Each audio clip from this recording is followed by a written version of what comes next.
Ledoux em Saudades de Casa, Missing Home.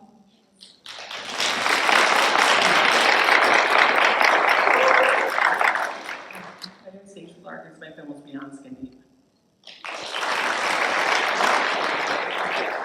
My name is Kristina and I directed Worthy. My name is Elias and I directed Like Me.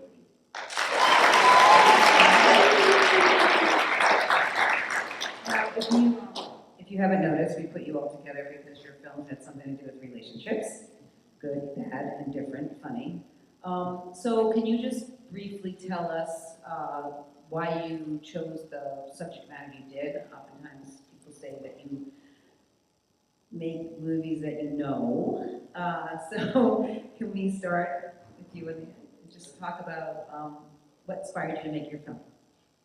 Yeah, so I wanted to look primarily at social mobility and throw in some aspects of race and culture with the element of meeting your partner's parents, something that I don't have a ton of experience with, but it's never not awkward in the beginning. So I wanted to see what that first dinner is like, and also see what it's like to kind of be away from home and reference to the dad. It was so long since he was in the space that Malik was in, protagonist. Seeing them kind of clash heads and how they come together in the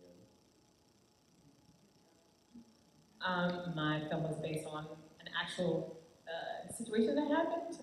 A guy I was was in a relationship with on and off. When I confronted him to see if we could make this relationship work, he said it wasn't worth it. And I turned this as the proof of concept for the feature where I actually was with my guy friend and we talked about relationships and if they could work and if they were worth it.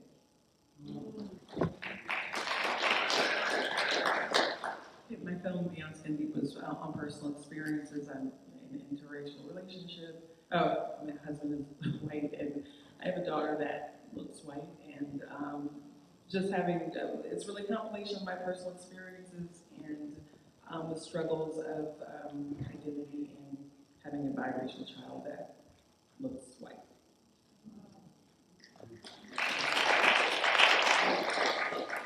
And Saudades de Casa is a film that is very close to my heart.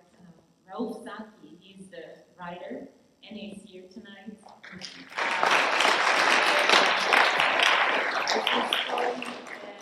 America as a nation, like a Brazilian American, I've been here for more than 25 years. So this is like my story too, and the story of many immigrants that come to America. And missing home. Sometimes we miss home, but then we go back, and it's not the same because you change, everything changes.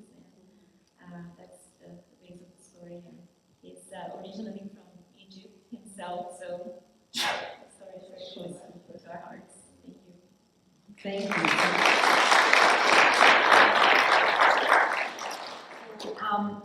So like I said, you oftentimes write what you know.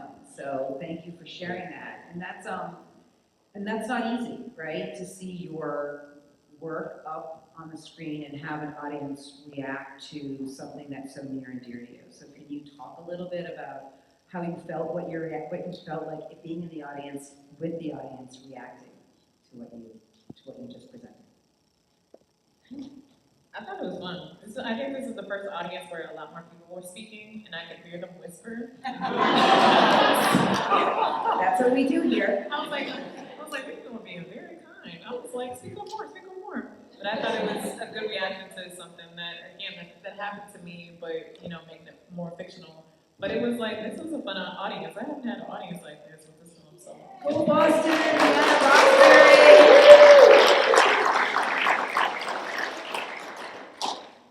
I'll say it's always different.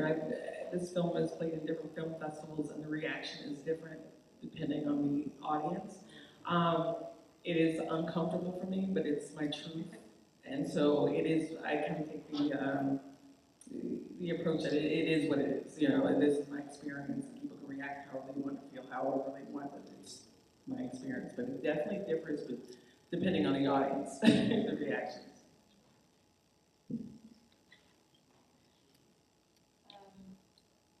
felt emotional because I've been to Brazil in December for Christmas, and 1 week there I lost my grandmother. So I dedicated this film to her too. She lived 101 years.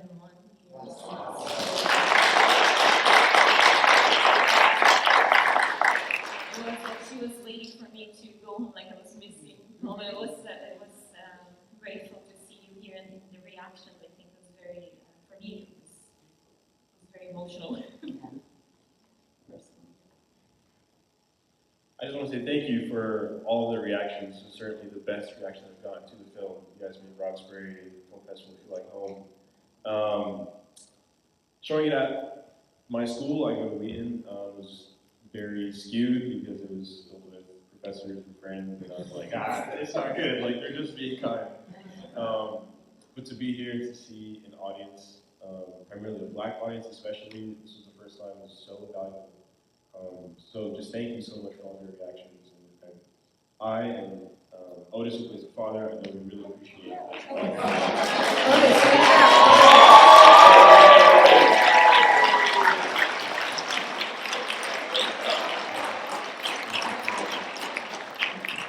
We have celebrities. So we have about 5 minutes, but I want to know if anyone has any questions from the audience from these amazing filmmakers. In the back, right here in the white shirt. Yep. I was just going to ask Malik, did you shoot on location? Yes, we shot, actually, we were coming back to America on the 24th of January, and we shot on the 23rd at night, and we had to go in the house after to the inside recording because of the wind and the rain, so it was on location in Brazil, South Brazil, Santa Catarina. Another question in the back. Yes, it was just a comment for you, Monica. I really appreciated your film and the concept of using, love as home and just like immigrant experience and how that even when you leave, you'll never be the same as you home. So thank you. Thank you, Anna. Thank you. Appreciate the vulnerability and being able to put so much context in short film and leaving us with the perspective that we can add into it and be healed or be helped. So thank you for your vulnerability and really being able to put the fullness in the short film of context and neediness of it, but leaving us wanting more. So I appreciate each and every one of you. I just want to know how old you are. I'm 21.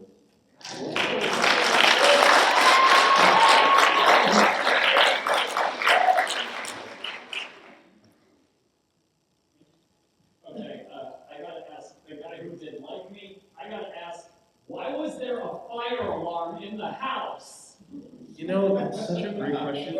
I'm sitting next to the assistant director, my girlfriend Charlotte. She was like, I never realized that there was a fire alarm in the shop. And I was like, I never did too. That's what happens when you see something on a big screen. You realize, you can look out for that stuff next time. So, no fire alarms in the next one, I promise. The next one, you just have a continuity. So I've been doing a little bit of research lately, and I want to know if any of you guys. We can't have any. Oh, appreciate it. So yeah, I've been doing a little bit of research lately, and I want to know if any of you guys use Joseph Campbell or Dan Harmon's like story circle to like formulate your story, or was it just like how'd you guys put that process together? I definitely have not used that. I looked at it and it was confusing as heck. Could you explain? People might not know what he. Oh yeah. You Oh, so it's basically just like a concept that you can use to create your film. Dan Harmon, just like an 8-step concept where it starts with like the protagonist and it like outlines their adventure, and it basically just helps screenwriters formulate their script if they got like writer's block or something like that. So yeah. I use Sid Field's screenwriting workbook. Which is probably 800 years old. But it still works. It does work, and no one's read my stuff. All right, so right there. I just want to say that just as a platform, being here in this space with all of you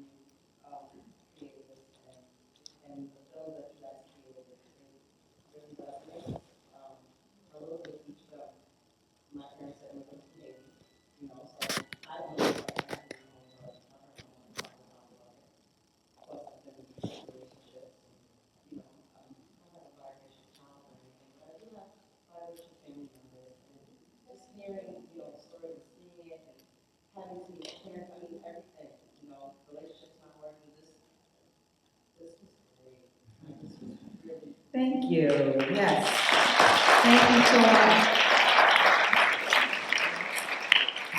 Okay, we're gonna have to wrap up, unfortunately, we gotta move out of the space, but thank you so much for coming. I think the Relationship Shorts program on Friday night always is mine and Allison's favorite thing to curate. So I hope you enjoyed going on this journey, and we hope that you spend some more time at the festival. We have a whole nother day tomorrow, a great film tomorrow night that's been restored from the 1970s. So make sure you check out on the way out, look at the website, and we've got like 6 more days of amazing films like this, and thank you all so much. Thank you.